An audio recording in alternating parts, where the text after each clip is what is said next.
حضرات گرامی، 12 ربیع الاول کا مہینہ ہے اور یہ مہینہ اپنے آپ میں ایک نہایت مبارک مہینہ ہے۔ اس مہینے کی اہمیت ہم سب کے نزدیک، پورے امت مسلمہ کے نزدیک، پورے عقل رکھنے والے انسانوں کے نزدیک 12 ربیع الاول کا مہینہ نہایت ہی مبارک مہینہ ہے، کیونکہ ہم سب کو پتہ ہے کہ اسی مبارک مہینے میں ہم سب کے آقا، ہم سب کے آخری پیغمبر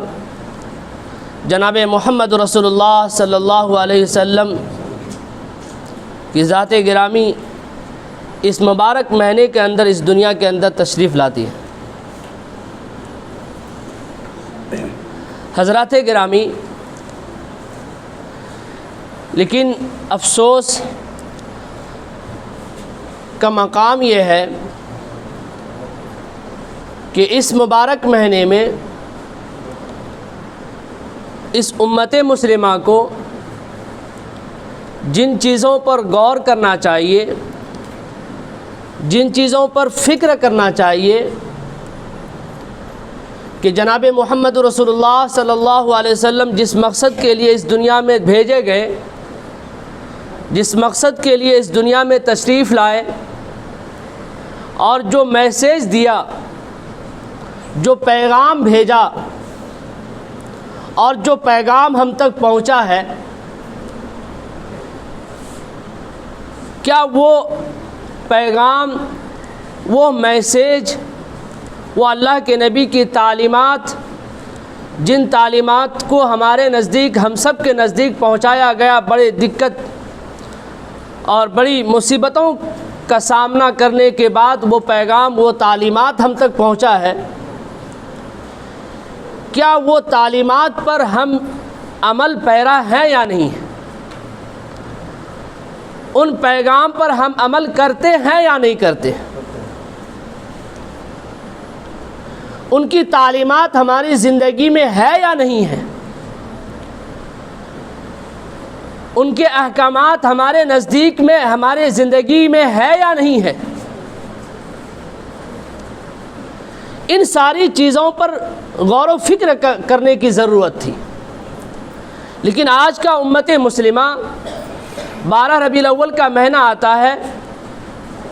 تو ہم وہ ساری چیزوں کے اندر مشغول ہو جاتے ہیں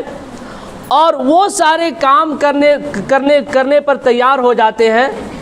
جن چیزوں کی اسلامی شریعت میں کوئی حقیقت نہیں، جن چیزوں کی اسلامی شریعت میں کوئی اہمیت نہیں۔ لوگ گلی در گلی، کوچے کوچے میں جا کر چراغاں کرتے ہیں، لوگ اللہ کے نبی کا نام بلند کرتے ہیں، صدائیں بلند کرتے ہیں، محفلیں ہوتی ہے، الحمدللہ محفلیں ہوتی ہے، یہ اچھی بات ہے۔ محفلوں کے اندر اللہ کے نبی پر درود پاک بھیجا جاتا ہے، یہ اچھی بات ہے، کیونکہ اللہ کے نبی کا پیغام ہے کہ جو مجھ پر ایک مرتبہ درود بھیجتا ہے، اللہ رب العزت ان پر 10 رحمتیں نازل فرماتے ہیں، یہ اچھی بات ہے۔ لیکن سوال ہے کہ ان مہینوں کے اندر جو چیزیں نہیں کرنا چاہیے لیکن ہم وہ چیز کر رہے ہیں، وہ کام کر رہے ہیں، اور وہ کام کر کے ہمیں جس پر فکر کرنا چاہیے کہ اللہ کے نبی کی تعلیمات ہماری زندگی میں ہے یا نہیں ہے، ان کا جو میسیج تھا، ان کا جو پیغام تھا، کیا وہ پیغام،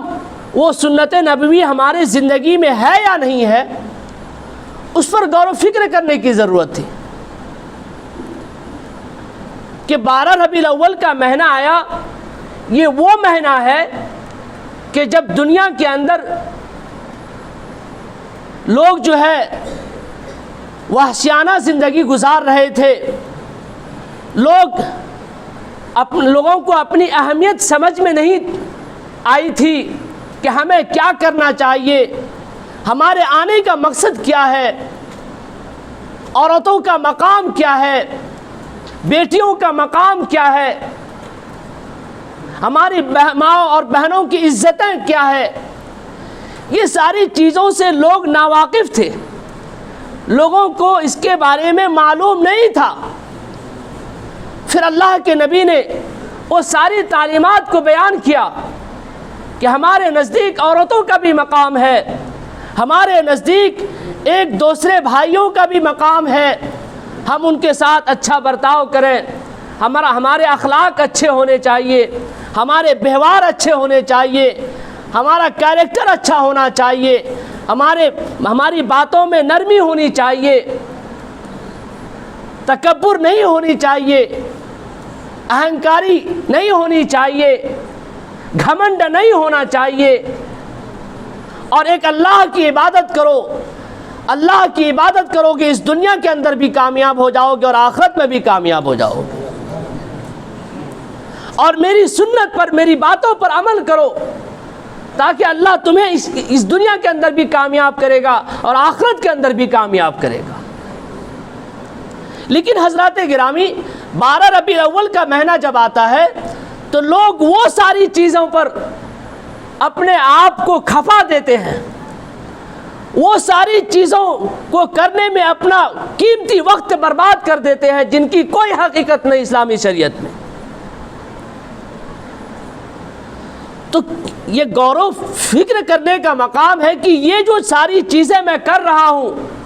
کیا اس کے کرنے کے باوجود میری زندگی میں کچھ تبدیلیاں آ رہی ہیں یا نہیں آ رہی ہے؟ میری زندگی میں کچھ بدلاؤ ہو رہا ہے یا نہیں ہو رہا ہے؟ میری زندگی میں کون سی سنت نہیں تھی، اب میں کون سی سنت پر عمل کر رہا ہوں، کون سی سنت کو میں اپنی زندگی میں اپناؤں گا، ان ساری چیزوں پر غور و فکر کرنے کی ضرورت تھی۔ لیکن افسوس کا مقام ہے کہ امت مسلمہ کا حال 12 ربیع الاول کے مہینے سے پہلے جو حالات تھے، جو ان کا معمول تھا، جو ان کی زندگی کے سسٹم تھے، وہی سسٹم 12 ربیع الاول کے مہینے کے گزر جانے کے بعد بھی وہی سسٹم اور وہی حالات ہمارا ہے۔ تو اب بتائیے کہ ہم جس زبان سے اللہ کے نبی سے محبت کرنے کا دعویٰ کرتے ہیں اور اس مہینے کے اندر اللہ کے نبی کی کوئی تعلیمات، کوئی سنت ہماری زندگی میں نہیں آئی، تو بتائیے یہ دعویٰ کرنا جھوٹا ہوا، یہ دعویٰ کرنا سچ ہوا؟ کیا اللہ کے نبی سے ہم محبت کرنے کا جو دعویٰ کر رہے ہیں اس میں کیا سچے ہیں یا جھوٹے ہیں؟ تو جواب آئے گا کہ ہم جھوٹے ہیں، کیونکہ محفلیں تو ہوئی، جلسے تو ہوئے، اللہ کے نبی کے نام پر آپ نے چراغاں تو کیا، اللہ کے نبی کے نام پر آپ نے جھنڈے تو اٹھائے، اللہ کے نبی کے نام پر آپ نے ڈی جے تو بجائے، لیکن ڈی جے بجانے کے باوجود آپ کی زندگی کے اندر، ہماری زندگی کے اندر کوئی تبدیلیاں نہیں آئی۔ وہ ڈی جے بجاتے ہیں جن کے اندر موسیقی ہوتی ہے، جن کے اندر میوزک شامل ہوتا ہے، جبکہ اللہ کے نبی کا پیغام ہے، ان کا فرمان ہے کہ میں دنیا کے اندر جب تشریف لایا ہوں تو میں موسیقی کو اور میوزک کو ختم کرنے کے لیے آیا۔ تو میرے بھائیوں، اگر اب بھی ہم اپنی زندگی کے حالات کو نہ بدلیں،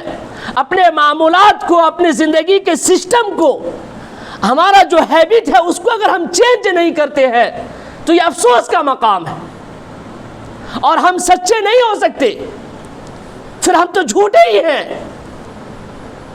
اللہ کے نبی کے نام پر جو آپ نے صدائیں بلند کی، اللہ کے نبی کے نام پر آپ نے جو محبت کا اظہار کیا، یہ محبت جھوٹی ہے، اور جھوٹی محبت، جھوٹی زبان سے کوئی صدائیں بلند کرنا، یہ اللہ کو نہ پسند ہے اور نہ اللہ کے نبی کو پسند ہے۔ حضرات گرامی، قرآن کریم کی آیت میں نے تلاوت کیا کہ تم اپنے آپ کو بدلنے کی کوشش کرو۔ اگر جب تک تم اپنے حالات کو اور تم اپنے معمولات کو، اپنے سسٹم کو جب تک تم نہیں بدلو گے تو اللہ بھی تمہارے سسٹم کو نہیں بدلے گا، تمہارے معمولات کو نہیں بدلے گا، تمہارے سوچ و فکر کو نہیں بدلے گا۔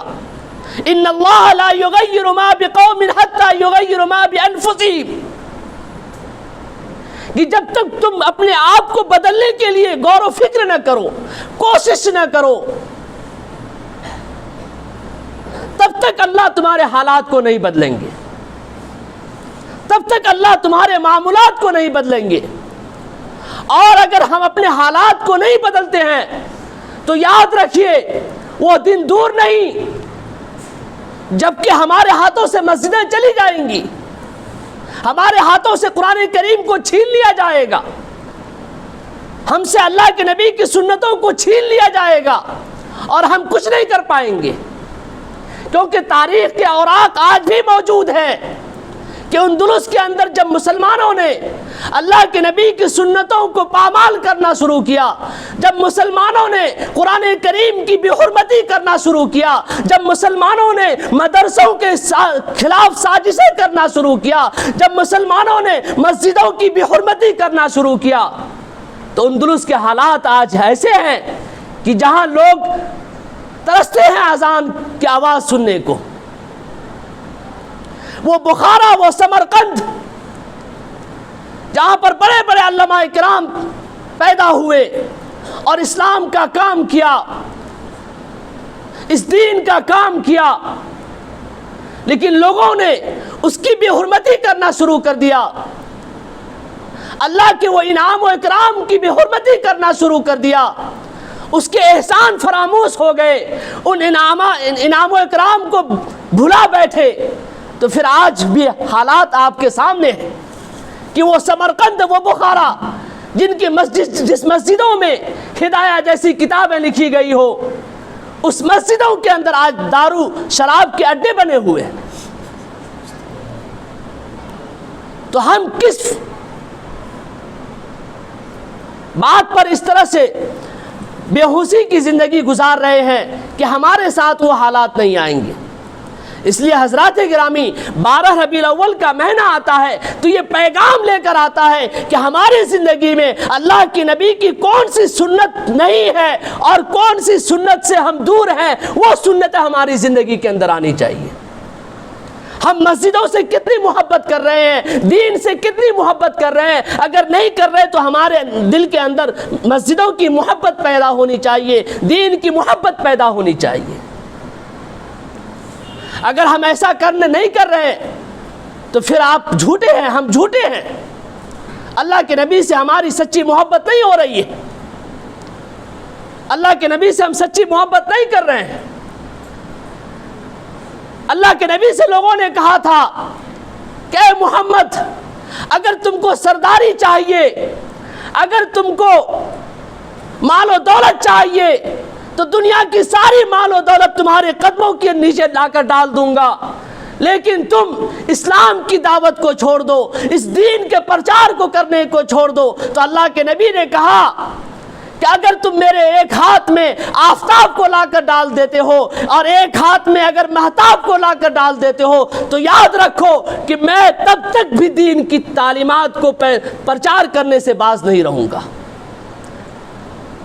میں دین کی تعلیمات کو، اسلام کی تعلیمات کو آگے بڑھاتا رہوں گا اور اس کا پرچار کرتا رہوں گا، چاہے تم جو کر لو، کیونکہ اللہ نے ہم کو اسی مقصد کے لیے بھیجا۔ حضرات گرامی، آج ہماری مسجدیں خالی ہیں، مسجدوں کے اندر نمازی نہیں، مسجدوں کے اندر نماز پڑھنے والے نہیں، قرآن کریم کی کتابوں کو کوئی کھولنے والا نہیں، قرآن کریم کی عبارت کو کوئی پڑھنے والا نہیں۔ ہمیں اس پر فکر کرنی چاہیے کہ جس نبی نے اتنے مشقت اور اتنے تکالیف کو برداشت کر کے یہ اسلام ہم تک پہنچا ہے اور انہوں نے اسلام کو ہم تک پہنچوایا ہے، تو ان کا ہمارے اوپر کچھ احسانات ہیں۔ تو 12 ربیع الاول کا مہینہ جب آتا ہے تو ہمیں ان کے احسانات کو یاد کرنی چاہیے، لیکن ہم 12 ربیع الاول کے مہینے میں ایک تاریخ کو ایک دن اللہ کے نبی کا نام لے لیتے ہیں اپنی زبان پر، ان کا نام بلند کر دیتے ہیں، گلیوں میں گھوم کر، روڈوں پر گھوم کر، سڑکوں پر گھوم کر، اور پھر وہی حالات ہو جاتے ہیں جو پہلے تھے ہمارے حالات۔ تو کیا فائدہ اس سے کچھ فائدہ نہیں ہے حضرات گرامی۔ اس لیے آپ سبھی حضرات سے درخواست ہے کہ 12 ربیع الاول کا مہینہ یہ نہایت ہی مبارک مہینہ ہے، اور یہ مہینہ ہماری زندگی کے لیے بہت ساری چیزوں کو لے کر آتا ہے، ان ساری چیزوں کو لے کر آتا ہے کہ جو ہماری زندگی میں نہیں تھا، جو اسلامی شریعت سے ہم دور تھے، جو اسلامی تعلیمات سے دور تھے، وہ تعلیمات ہماری زندگی کے اندر آنی چاہیے، نہ کہ ہم وہی کام کریں جو پہلے کر رہے تھے۔ اس لیے حضرات گرامی اور نوجوانوں سے خاص طور سے میں درخواست کرتا ہوں، اپیل کرتا ہوں کہ مسجدیں خالی پڑی ہے، آپ مسجد میں آئیں، اللہ کی عبادت کریں، اللہ کے نبی کی تعلیمات کو سنیں، ان کی سنتوں کو سنیں، ان کے احکامات کو سنیں، اور اپنی زندگی کے اندر تبدیلی لانے کی فکر کریں، کوشش کریں۔ اگر ہم کوشش نہیں کرتے تو یہ مبارک مہینہ ہم کو کچھ دے کر نہیں گیا، اور اگر ہم اس مبارک مہینے سے کچھ نہیں حاصل کیا تو سمجھیے کہ ہم سے زیادہ کوئی بد نصیب بد قسمت کوئی ہو ہی نہیں سکتا۔ کہ وہ نبی جس کے صدقے طفیل میں اللہ نے ساری چیزوں کو پیدا کیا، اللہ نے ہر چیز کو بنایا، جن کے آنے کی خوشی میں اللہ نے پوری دنیا کو سجایا، وہ ہے ہم سب کا نبی، اور ہمارا حال کیا ہے؟ ارے جس نبی کی امت ہونے کے لیے نبیوں نے دعائیں کی، لیکن ہم بغیر دعائیں کیے ہوئے اللہ کے نبی اس پیغمبر کیا کریں محبوب پیغمبر کی امت میں ہم شامل ہو گئے، تو اللہ کا بڑا احسان ہے۔ اس احسان کو کبھی ہم فراموش نہ کریں، اس احسانات کو کبھی نہ بھولیے۔ اگر بھول جاتے ہیں تو اللہ قرآن کریم کے اندر فرماتا ہے لَإِن شَكَرْتُمْ لَأَزِيدَنَّكُمْ، اگر تم شکر گزار بندہ بنو گے، تم احسانات کو یاد رکھو گے، تم انعامات کو یاد رکھو گے، تو تمہارے اوپر اور بھی انعامات کیے جائیں گے۔ اور اگر تم اس کو بھول جاتے ہو وَلَئِن كَفَرْتُمْ إِنَّ عَذَابِي لَشَدِيدٌ، اگر تم اس کے احسان فراموش ہو جاتے ہو، اس کو بھلا بیٹھنے والے ہو جاتے ہو، تو پھر یاد رکھو میری عذاب سخت ہے، میرا پکڑ سخت ہے، اور اللہ سخت عذاب کو ہم پر مسلط کر دے گا۔ اللہ ہم سب کو عمل کی توفیق عطا فرمائے، اللہ ہم سب کو جناب محمد رسول اللہ صلی اللہ علیہ وسلم کی ایک ایک سنت پر عمل کرنے کی توفیق عطا فرمائے، اللہ ہم سب کو مسجدوں کو آباد کرنے کی توفیق عطا فرمائے، اللہ ہم سب کو مسجدوں سے محبت کرنے کی توفیق عطا فرمائے۔ آمین وآخر دعوانا الحمدللہ رب العالمین۔